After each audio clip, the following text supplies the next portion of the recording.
일제시대 식민주 영향 60페이지입니다.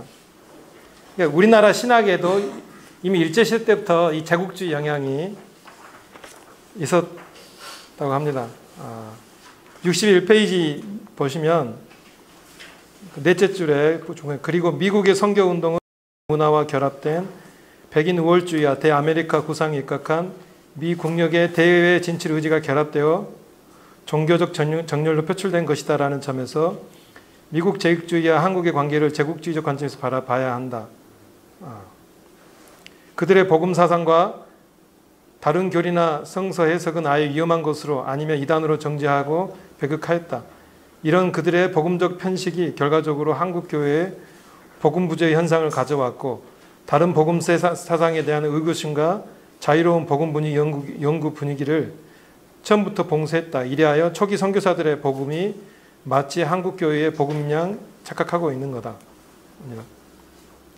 그다음 한국에서의 제국주의 문화의 폐해를 살펴보려면 백인 국가들과 함께 일본을 함께 살펴봐야 한다. 일본은 한국을 식민지화하면서 미국의 선교사들을 잘 이용했으며 나중에는 그들을 배격하고 동양적이고 일본적인 기독교를 세우려 했다. 처음에는 일제시대 때 일본에서 이제 한국에 선교 나온 미국과 유럽의 선교사들을 이용했는데 나중에는 그냥 다 쫓아내려고 하고 일본식의 기독교를 정착시키려고 했다고 합니다. 가로 안의 내용을 보면 1918년 황해도 봉산에서 김장호 목사 중심으로 조선 기독교가 창설되었다. 이스라엘 백성의 홍해 도하를 바닷물의 간조 현상으로 해석하는 등 당시 서구 자유주의 복음적 성서 예술을 그대로 채용하며 설교하였다. 멋있죠? 이제 김장호 목사의 조선 기독교회는 성경에 대한 미신적 해석을 반대하며 그 같은 복음과 신앙을 주입하는 선교사들에 대한 비판 의식이 강한 교회였다. 여기까지는 괜찮은 것 같아요. 이제 그래서 자꾸 엉뚱한 소리 하면 선교사들에 대해서 이제 배척을 했는데, 근데 조선 기독교회가 초기에는 이처럼 복음적 자유주의와 반선교사 기치를 강하게 내세우기 시작했다. 이 같은 반선교사 취지가 1930년대 후반 이후 일제의 종교 정책에 유압되면서 1940년대에는 김장호가 일제로부터 어대 전 기념장을 수여받기까지 조선 기독교인은 친일적 교회로 전락하고 만다. 이런 과정을 밟습니다. 63페이지 보시면 이제 63페이지에 그 따옴표 내용입니다. 선교사들의 한국 전통 문화에 대한 몰이해 현상은 제2세대 선교사들이 들어오는 1920년대에 접어들면서 더욱 두드러져 미국 본토의 서구식 기독교를 한국에 이식하려는 선교사들과 한국적 문화 풍토에 맞는 토착 기독교를 수립하려는 한국인들 사이에 갈등과 마찰이 빚어질 수밖에 없었다. 선교사들의 정치적 입장은 당시 일본의 식민지였던 한국민들에 큰 영향을 끼쳤는데 특히 성서 해석에는 직접적인 영향을 끼쳤다. 하지만 그들은 복음적인 폐쇄성, 나이 어림과 경험 부족, 그리고 교파주의로 인한 근시안적인 시각으로 인해 한국과 일본의 관계를 충분히 고려하지 못했으며 결국 일본의 정책에 휘둘릴 수밖에 없었다. 그래서 1901년 9월 장로회 공의회에서 결의한 교회와 정부 사이에 교제할 몇 조건이 다음에 같습니다. 1번, 우리 목사들은 대한나라일과 정부일과 관원일에 대하여 도무지 그 일에 간섭하지 아니하길 작정한 것이요. 2번, 대한민국과 우리나라들과 서로 약조가 있는데 그 약조대로 정사를 받되 교회일과 나랏일은 같은 일이 아니라 또 우리가 교우를 가르치기를 교회가 나랏일 보는 회가 아니요 또한 나랏일은 간섭할 것도 아니요. 이렇게 이미 1900년 초반부터 교회에서 이렇게 가르친 겁니다. 넘기겠습니다. 64페이지. 선교사들의 이러한 행태는 위급한 국내적 국제적 상황에서의 한국 교회를 보호하기 위한 방편으로 이해되는 부분도 있지만 이 결정이 내려질 때 한국인 목사가 한 사람도 없었던 상황을 감안한다면 결국 선교사들의 역사적 책임이 막중했음을 인정할 수밖에 없다. 선교사들의 정교 분리 입장은 1907년 신앙 대부흥 운동에서 뚜렷이 나타났으며 이로 인해 이 신앙 대부흥 운동은 한국이 일제의 식민지로 전락하는 과정에서 한국 민족으로 하여금 스스로 민족의 문제를 외면하도록 하는 원인이 되었다는 지적을 받는다. 신앙 대부흥운동 핵심 인물이었던 미국 북장로교 선교사 윌리엄 블레어는 분명하게 정교 분리적인 입장을 보였다. 우리는 성령의 세계 밖에는 한국 형제들 앞에 놓인 시련을 이길 힘이 없다고 느꼈다. 한국 교회는 분리와 부조화의 죄를 뉘우칠 필요가 있으며 참 교인이 된다는 것은 예수를 믿고 하나님의 뜻을 따르는 데 있다고 생각한다. 우리는 한국 교회가 하나님의 거룩한 비전을 가지고 비통한 영혼들이 그 다음에 표현입니다. 이미 소망이 없는 나란 일을 잊고 주님과의 높은 인격적 관계를 맺어야 할 것을 느꼈다. 이제 이런 내용들입니다.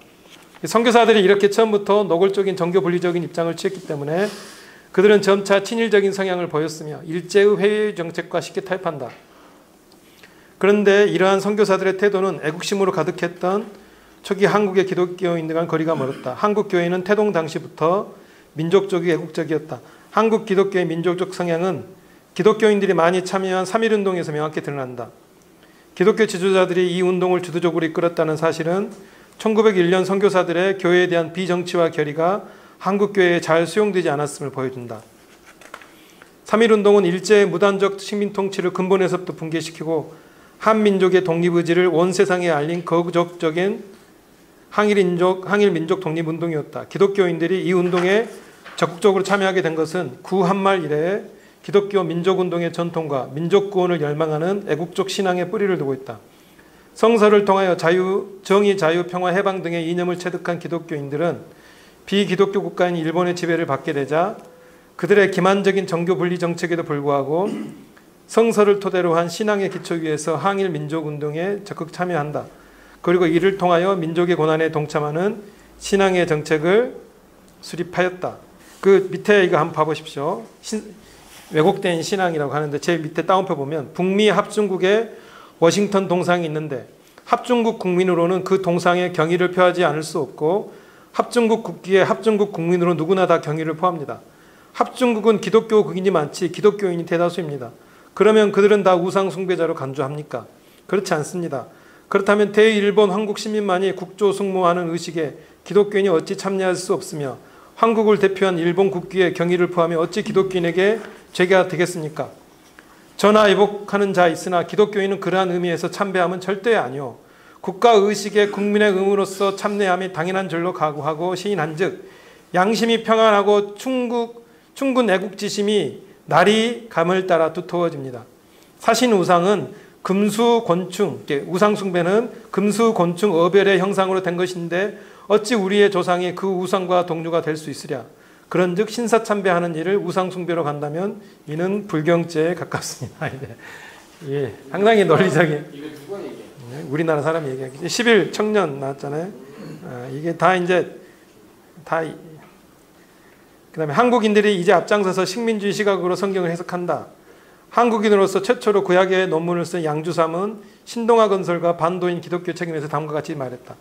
기독교인의 설립자라고 칭할 만한 사도 바울은 자기가 로마 제국의 공민이 된 것을 영광스럽게 여기고 자랑하였습니다. 그와 같이 반도인들은 대일본 제국의 신민이 된 것을 영광스럽게 여기고 자랑할 것입니다. 그것이 반도인의 유일한 활로입니다. 반도인들은 이 기회에 죽은 과거를 청산하고 산 장래를 위하여 활동해야 되겠습니다. 선각자가 된 기독교들은 민중에게 이 활로를 지시할 책임이 있습니다. 일본 시민이 되자는 거죠. 우상숭배도 잘하고, 신사참배도 잘하고 입니다. 그 밑에 보면 한국교회도 나왔죠. 그 밑에 달라. 한국교회도 일제 침략 이후 제국주의 침략에 그대로 노출됐음을 알 수 있다. 이게 결국은 뭐냐면은 제국주의 국가가 우리에게 영향을 주는 것도 있지만 우리 안에서 이런 작용이 생기는 겁니다. 이런 의식화가.